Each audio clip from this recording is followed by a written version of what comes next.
ए दीदी सुना,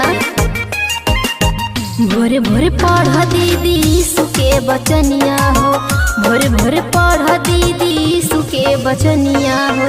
दीदी हो बचन उनकर बहुत दिल वाला हो, दीदी हो बचन उनकर बहुत दिल वाला हो, दीदी हो बचन उनकर बहुत दिल वाला हो, दीदी हो बचन उनकर बहुत दिल वाला हो, दिल वाला हो।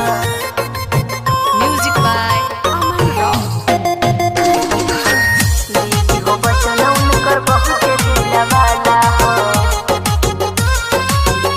दिल वाला हो।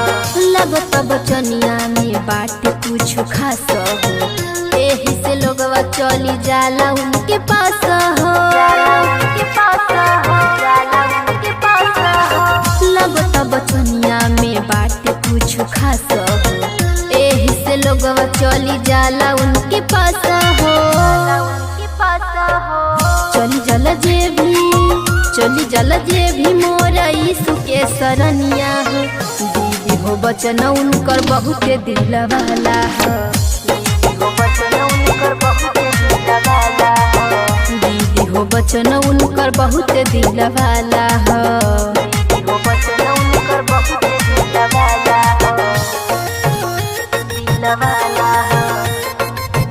Music by Aman Rock.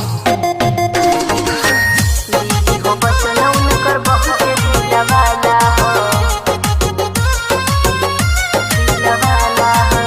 दीदी हो शरणिया में यीशु जी के जाई के, जिंदगी जियल जाई उनका के पाई के, दीदी हो शरणिया में यीशु जी के जाई के, जिंदगी जियल जाई उनका के पाई के। नम हवे यीशु राजा, नम हवे यीशु राजा, स्वर्ग के महाराजा हो।